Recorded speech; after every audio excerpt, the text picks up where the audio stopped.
Sri TV நேயர்களுக்கு வணக்கம். தேர்தலுக்கு பிந்தைய கருத்து கணிப்பு நிகழ்ச்சியிலே உங்களை சந்திப்பதில் மகிழ்ச்சி. கோட்டையை பிடிக்கப் போவது யார் அப்படிங்கிறத பார்ப்போம். கடலூர் மாவட்டம் குறிஞ்சிப்பாடி சட்டமன்ற தொகுதியுடைய தேர்தலுக்கு பிந்தைய களம் எப்படி இருக்கிறது அப்படிங்கிறத நம்ம ஆய்வு செய்திருக்கோம். அதனுடைய கருத்து கணிப்பு முடிவுகளை உங்களோடு பகிர்ந்து கொள்ள தயாராக இருக்கிறோம்.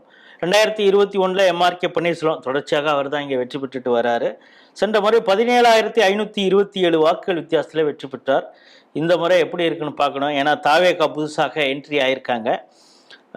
புவனேந்திரன் அப்படிங்கிறவர் அதிமுக சார்பாக இங்கே போட்டியிடுகிறார். கவிதா ரெங்கநாதன் நாம் தமிழர் கட்சி, ராஜ்குமார் தாவேகா. இந்த முறை 87.58% வாக்குப்பதிவு நடந்திருக்குது. இது யாருக்கு சாதகம் யாருக்கு பாதகம் அப்படின்னு தெரிஞ்சுப்போம். வணக்கம் பிரகாஷ். வணக்கம். குறிஞ்சிப்பாடியில அசைக்க முடியாத ஒரு தலை அப்படின்னா எம்ஆர்கே பன்னீர்செல்வம். இந்த தடவையும் அவர்தான் வெற்றி பெறுவாரா இல்ல மீனவ சமுதாயத்திலிருந்து இங்க போட்டியிடக்கூடிய புவனேந்திரன் வெற்றி பெறுவாரா? அதாவது இப்போ நெய்வேலிக்கு சொன்ன மாதிரி இங்கேயும் கடும் போட்டி தான். பட் ஒரு படி மேல எம்ஆர்கே இருக்காரு. அதற்கான காரணம் கடந்த கடைசி 3 நாட்கள், அதாவது எலெக்ஷனுக்கு முன்னாடி கடைசி 3 நாட்கள்ல பணம் கொஞ்சம் நல்லா விளையாண்டுருக்கு. அதனால எம்ஆர்கேவுக்கு அதிக வாய்ப்பு இருக்குன்னு நான் கருதுறேன். இந்த மீனவ சமுதாய வாக்குகள் அது எப்படி இந்த பகுதியில? இல்ல, இந்த முறை மீனவ சமுதாய வாக்குகள் மீனவர் வேட்பாளர் அந்த சமுதாயத்தை சேர்ந்தவங்கிறதுல நிச்சயமா மீனவர் சமுதாயத்திட்ட பேசிட்டாங்க. மீனவர்கள் எல்லாரும் சேர்ந்து அவருக்கு தான் ஓட்டு போடணும் அப்படின்னு பேசிட்டாங்க. இது ஒரு பக்கம் இருந்தாலும் இது அதிமுகவுக்கு பிளஸ் தான், நான் இல்லைன்னு சொல்லல. ஆனால் இங்க பணம் அதிகமா விளையாண்டு இருக்கிறதுனால எம்ஆர்கே பன்னீர்செல்வம் நம்ம ஆளுன்னு சொல்லிக்கிட்டு ஏற்கனவே திமுகவில் இருக்கக்கூடிய வன்னியர்கள் இருக்காங்க இல்லையா, பெரும்பாலும் முதலியார்களும் திமுகவுக்கு தான் ஓட்டு போடுவாங்க. குறிஞ்சிப்பாடி டவுன்ல முதலியார் அதிகம். ஏன்னா முதலியார் வாக்குகள்லாம் நீங்க 90% திமுக தான். அதனால எம்ஆர்கேவுக்காக ஓட்டு போடக்கூடிய வன்னியர்களும் இந்த பகுதியில இருக்கிறாங்க. அதே நேரத்துல முதலியார் வாக்குகளும் திமுகவுக்கு போகும் குறிஞ்சிப்பாடி டவுன்ல. அதே போல பட்டியல் சமுதாய வாக்குகள், இதுல பணம் அதிகமா விளையாண்டதுனால சரி பணம் வாங்கிட்டோங்கிறதுக்காக ஓட்டு போடுற மக்களும் இருக்காங்க. அதன் காரணமாக எம்ஆர்கேவுக்கு 1% கூடுதல் வாய்ப்பு இருக்கு அப்படின்னு நான் கருதுறேன்.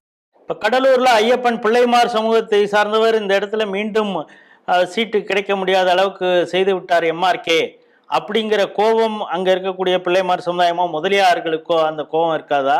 அவங்க மாத்தி ஓட்டு போடுவதற்கான வாய்ப்பு இல்லை. இப்ப முதலியார்கள் இருக்காங்கன்னா இப்ப தாவேகா வந்திருக்குது, அதற்கு ஏதாவது ஓட்டு ஷிஃப்ட் ஆயிருக்குதா? அப்படி ஏதாவது அங்க நடந்திருக்கா?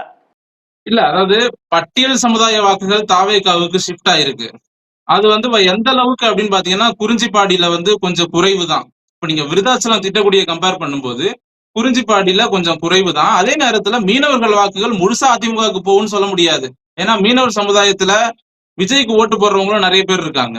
அந்த மீனவர்கள்ல கிறிஸ்தவர்களும் வராங்க. அப்ப அது விஜய்க்கு போறதுக்கும் வாய்ப்பு இருக்கு. மீனவர்கள் ஓட்டு 100% அப்படியே அதிமுகவுக்கு வரும்னு சொல்ல முடியாது. ஒரு 60% அதிமுகவுக்கு வந்துடும். அப்ப மீன் என்ன ஆகும்னா விஜய் பக்கம் போகும். அங்க ஏடிஎம்கே ஓட்டும் அடிவாங்கும் மீனவர் சமுதாயத்துல.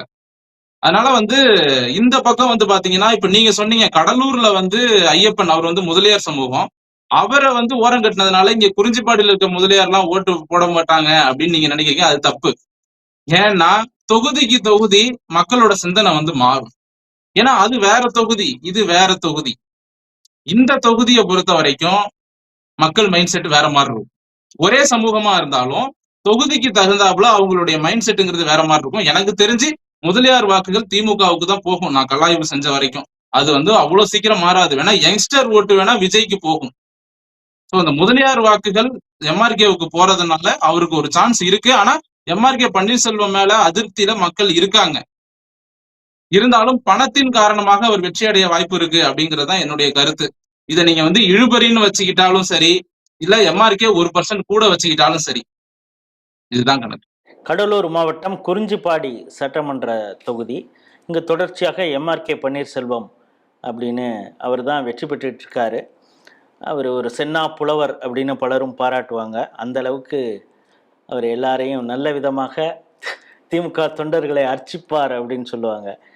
இப்போ ஒரு மீனவ சமுதாயத்தை சார்ந்த அதிமுக புவனேந்திரன் அப்படிங்கிறவங்கள நிறுத்திருக்காங்க. இது ஸ்ட்ராட்டஜிக்கலி எந்த அளவுக்கு அவங்களுக்கு பெனிஃபிட்டாக இருக்கும் அப்படிங்கிறது தெரியல. அந்த தொகுதியில் எம்ஆர்கே பன்னீர்செல்வம் அவர்களுக்கு ஒரு அதிருப்தி இருந்தால் கூட, ஆனால் அவரை நம்பி இருக்கிறாங்க பலரும். அவர் மீது ஒரு அச்சமும் உண்டு, ஒரு வித அன்பும் உண்டு. அதனால் அவர் அங்கே வெற்றி பெறுவதற்கான வாய்ப்பு தான் அதிகம். பணமும் பெரிய அளவில் விளையாடி இருக்கிறது. அந்த அதிருப்தியெல்லாம் கூட அந்த பணம் அவங்கள சரி கட்டிடும் அப்படிங்கிறத திமுக ரொம்ப நம்புகிறாங்க. இன்னொன்று, இயல்பிலேயே அவங்களுக்கு ஒரு ஸ்ட்ராங் பேஸ் இருக்கிறதுனால தாவேகா சிறிதளவு வாக்குகளை பிரித்தால் கூட அந்த பகுதியில் ஒரு கடும் போட்டி, அதில் ஒரு எட்ஜு எம்ஆர்கே பன்னீர்செல்வத்துக்கு தான் இருக்குது அப்படிங்கிறது தான் ஸ்ரீடிவியுடைய தேர்தலுக்கு பிந்தைய கருத்து கணிப்பு. மீண்டும் வேறொரு சட்டமன்ற தொகுதியில் சந்திப்போம். நன்றி, வணக்கம்.